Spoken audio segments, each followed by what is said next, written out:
Episode 14। Reyansh जैसे ही पीछे मुड़ा तो उसकी तो जान ही निकल गई। उसके पीछे जो दिख रहा था वो एक जानवर था जिसकी आंखें लाल रंग से चमक रही थीं और वो गुस्से में दहाड़ता हुआ रेयांश की तरफ तेजी से बढ़ता आ रहा था। उस जानवर और रेयांश के बीच की दूरी महज 20 मीटर से भी कम थी। ऐसे में अगर आपकी काराबाद यही हाल रहा तो 1 घंटे के भीतर रेयांश का काम तमाम होने वाला था। क्या मैं अपने इतने सारे काम अधूरे छोड़कर इसी जगह पर मर जाऊंगा?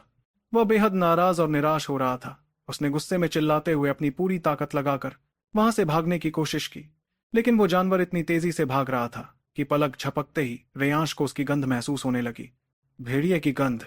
जा अपनी मां से लड़, क्या मैं तुझ जैसे जंगली जानवर से नहीं लड़ सकता? उसके अंदर खून खौल रहा था। वह जानता था कि अगर वो ऐसे ही भागता रहा और उस जानवर ने उसे पकड़ लिया तो वो एक ही बार में रेयांश की पीठ को छेद कर देगा। इसलिए आखिरी पल में रेयांश ने अचानक से पलटकर चिल्लाते हुए अपने शरीर से तारों की रोशनी निकाली। वो बिल्कुल ऐसा लग रहा था जैसे आसमान से कोई टूटता हुआ तारा जमीन पर आ रहा हो। फिर उसने उस जानवर की तरफ ही हमला कर दिया। ले मेरा एक वार मीटियोर फिस्ट, अब मर जा तू। एक जोरदार आवाज के साथ तारक भेड़िया ने गुस्से से दहाड़ते हुए अपना पंजा बंद किया और जोर से वार किया।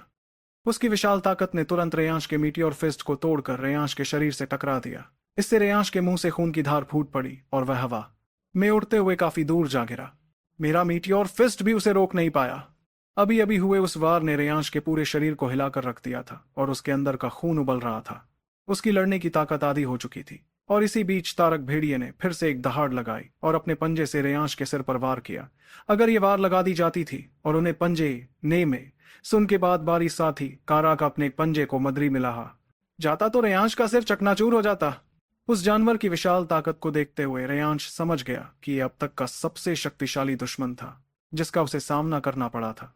उसके सामने रेयांश के पास कोई बचाव की शक्ति नहीं थी। जैसे जैसे उसके सिर के ऊपर वो खतरनाक पंजा नजदीक आता गया, रेयांश अचानक से हंसने लगा। उसने अपनी मुट्ठी कसते हुए पागलों की तरह चिल्लाकर कहा, तू क्या मुझे मार देगा?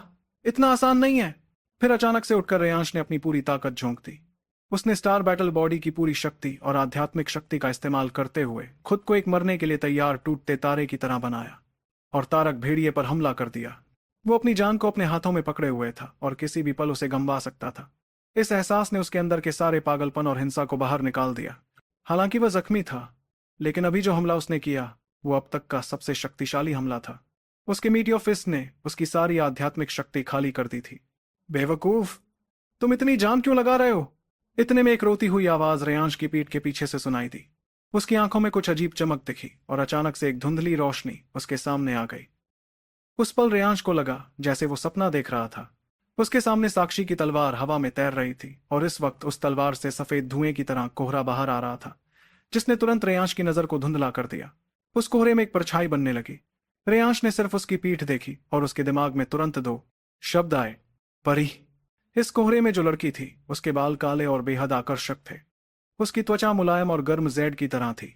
उसके शरीर से कोमल रोशनी निकल रही थी। उसने हल्के नीले रंग की लंबी पोशाक पहनी हुई थी। उसकी कमर इतनी पतली थी कि एक हाथ में आ जाए। वो इतनी खूबसूरत थी कि इस दुनिया की नहीं लगती थी। हालांकि रेयांश ने सिर्फ उसकी पीठ देखी थी, लेकिन वो यकीन के साथ कह सकता था कि वह बेहद खूबसूरत होगी। पहले हुई चोट असल में उसकी सोच से कहीं ज्यादा गंभीर थी। बस वह जिद कर रहा था क्योंकि वह यहां मरना नहीं चाहता था, इसलिए उसे इतना गंभीर नहीं लगा। लेकिन इस वक्त जब साक्षी अचानक तलवार से बाहर आई तो रेयांश को अपने दिल में बहुत शांति महसूस हुई। पहले हुई चोट असल में उसकी सोच से कहीं ज्यादा गंभीर थी। बस वह जिद कर रहा था क्योंकि वह यहां मरना नहीं चाहता था, इसलिए उसे इतना गंभीर नहीं लगा। लेकिन इस वक्त जब साक्षी अचानक तलवार से बाहर आई तो रेयांश को अपने दिल में बहुत शांति महसूस हुई। फिर अचानक से भारी दर्द ने उसके शरीर को तोड़ना शुरू कर दिया। वह पहले से ही भारी चोट खा चुका था और फिर से अपनी सारी आध्यात्मिक शक्ति खर्च कर दी थी। इस वक्त वो अपनी आखिरी सांसें गिन रहा था। धीरे धीरे उसकी चेतना धुंधली पड़ती गई और सामने दिख रही वो खूबसूरत परछाई भी उसकी आंखों से ओझल होने लगी। काफी देर बाद वो होश में आया। उसने देखा कि वह दो बड़ी चट्टानों के बीच में पड़ा था। उसने अपना सिर उठाकर आसमान की तरफ देखा जो अभी भी भूरे रंग का था। इसका मतलब था कि वो अभी भी महाअरण्य पर्वत में ही था। उसके शरीर में अभी भी थोड़ी तकलीफ थी, लेकिन अब ज्यादा खतरा नहीं लग रहा था। रेयांश को बेहोश होने से पहले की बातें याद आईं और उसका दिल घबराने लगा।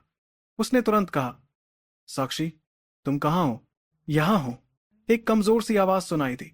तब रेयांश ने देखा कि साक्षी की तलवार पास की एक चट्टान से टिकी हुई थी।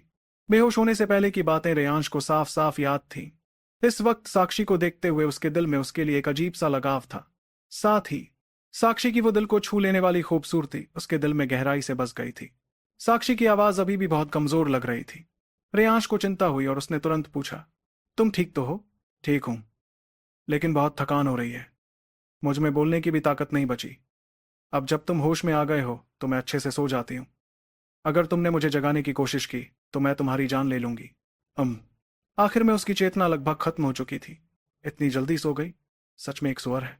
रियांश ने हंसते हुए गाली दी, लेकिन फिर उसे याद आया कि इस लड़की ने ना सिर्फ उसकी जान बचाई बल्कि उसके बेहोश रहने के दौरान अपनी थकान और कमजोरी को सहते हुए भी नहीं सोई। ये एहसान मैं कैसे भूल सकता हूँ? चलो, ये लड़की बिल्कुल अकेली है। अब से मैं रेयांश उसका अच्छे से ध्यान रखूंगा।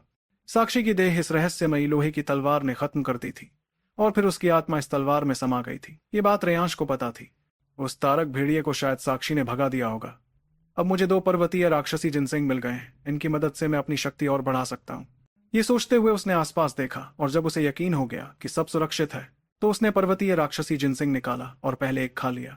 पलक झपकते ही रेयांश को महसूस हुआ कि एक गर्मी धार उसके पूरे शरीर में फैल रही है। वो गर्मी उसके पूरे शरीर में कई बार घूमी और उसके शरीर को ताकत देती हुई उसके डेंटियन की तरफ बढ़ने लगी। ये गर्मी असल में दवा की शक्ति है। इस मौके का फायदा उठाते हुए मुझे जल्दी से इस दवा की शक्ति को अपनी आध्यात्मिक शक्ति में बदलना होगा। वक्त बीतता गया। आधे घंटे से भी ज्यादा वक्त गुजर गया और एक पर्वतीय राक्षसी जिनसिंग की पूरी शक्ति उसने अपने अंदर संभाली।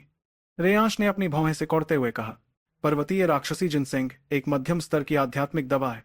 एक पर्वतीय राक्षसी जिनसिंग शायद मेरे चौथी ड्रैगन नस तोड़ने के लिए काफी नहीं होगी, तो मैं एक और ले लेता हूं। मैंने स्टार बैटल बॉडी बनाई है। मेरी नसें आम लोगों से ज्यादा मजबूत हैं। मैं जरूर इतनी शक्ति सह सकता हूं। ये सोचते ही उसने दूसरी पर्वतीय राक्षसी जिनसिंग भी खा ली। गहरी जड़ी बूटी की शक्ति फैलने लगी और रेयांश ने उसे अपने अंदर समाना शुरू कर दिया। उसके डेंटियन में आध्यात्मिक शक्ति लगातार बढ़ती जा रही थी और धीरे धीरे एक सीमा को पार कर गई। सब तैयार है। अब मैं ड्रैगन नस क्षेत्र के चौथे स्तर पर हमला करता हूं। ड्रैगन नस क्षेत्र में हर 3 स्तर पर एक बड़ी रुकावट आती है। चौथे स्तर में पहुंचकर मेरी ताकत फिर से बढ़ जाएगी। अगर फिर से उस तारक भेड़िए से सामना हुआ तो मैं बिल्कुल भी कमजोर नहीं पड़ूंगा। भारी मात्रा में आध्यात्मिक शक्ति चौथी ड्रैगन नस की तरफ तेजी से बढ़ी। चौथी ड्रैगन नस को तोड़ना तीसरी से कई गुना ज्यादा मुश्किल था। रेयांश का पहला हमला विशाल रुकावट से टकराया। ड्रैगन नस क्षेत्र की साधना वाकई बेहद मुश्किल है। मेरे पास अपने पिता की आध्यात्मिक शक्ति है और मैंने 2 पर्वतीय राक्षसी जिनसिंग भी खा लिए, फिर भी मैं इसे नहीं तोड़ पा रहा। लेकिन ये मेरी सीमा नहीं है। दांत कसते हुए रेयांश ने अपनी सारी आध्यात्मिक शक्ति को इकट्ठा किया और चौथी ड्रैगन नस की तरफ जोर से हमला किया। उसके शरीर के अंदर ड्रैगन की दहाड़ जैसी आवाज गूंजने लगी। आधे घंटे बाद एक जोरदार धमाके की आवाज हुई और एक शक्तिशाली ऊर्जा चारों तरफ फैल गई। रेयांश खड़ा हो गया और उसकी आंखों में आध्यात्मिक शक्ति लहरा रही थी। अपनी मुट्ठी कसते हुए उसने अपने शरीर में मौजूद शक्तिशाली ताकत को महसूस किया। तो यही है ड्रैगन नस क्षेत्र का चौथा स्तर। वाकई बहुत शक्तिशाली है। जतिन के पास यह ताकत थी, फिर भी वो मुझसे हार गया। वो सच में कमजोर था। उसने साक्षी की तलवार की तरफ देखते हुए कहा, साक्षी ने बेझिझक तलवार से बाहर आकर मेरी मदद की, इसलिए उसे होश में आने में शायद काफी वक्त लगेगा। हमारे कुल की प्रतियोगिता के लिए ज्यादा दिन नहीं बचे। मैं वक्त बर्बाद नहीं कर सकता। जब तक वो सो रही है मैं स्टार बैटल बॉडी की साधना करूंगा और ड्रैगन नस क्षेत्र के चौथे स्तर को मजबूत बनाऊंगा। फिर मैं 5वें स्तर पर हमला करूंगा। अपनी ताकत बढ़ने से रेयांश का घबराया हुआ दिल अब शांत हो चुका था। वह वहीं बैठ गया और फिर से साधना करने लगा।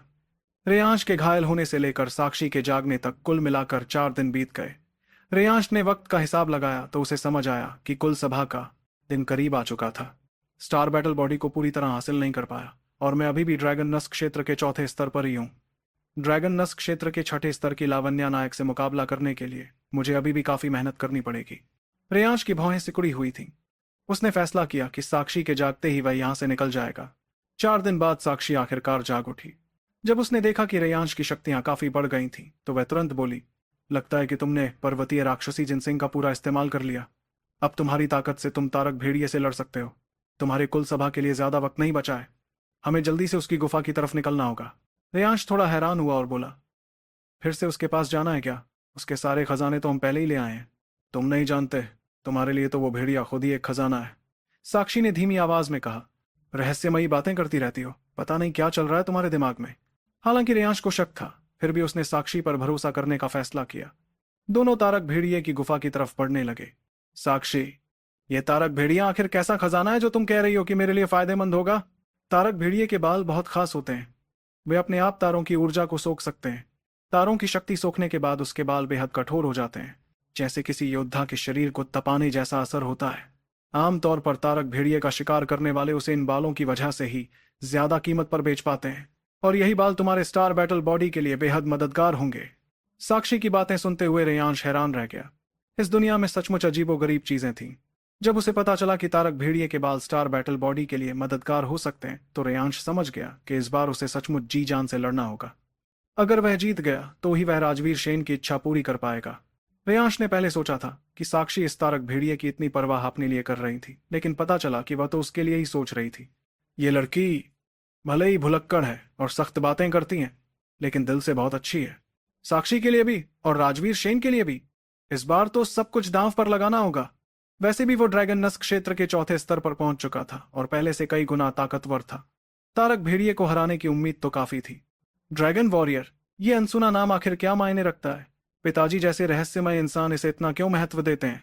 जल्द ही वे दोनों गुफा के बाहर पहुंच गए। साक्षी ने फिक्र भरी आवाज में कहा, तारक भेड़िया बेहद ताकतवर है, तुमसे कम नहीं। अगर तुम उससे नहीं जीत पाए तो भाग निकलना। मैं तो बस तुम्हें कुल सभा में एक मौका देना चाहती थी, अपनी जान मत गंवा देना। रेयांश मुस्कुराया और बोला, कोई बात नहीं, तुम्हारी भावना मैं समझता हूं, लेकिन मैं रेयांश शैन इतनी आसानी से हारने वाला नहीं हूं।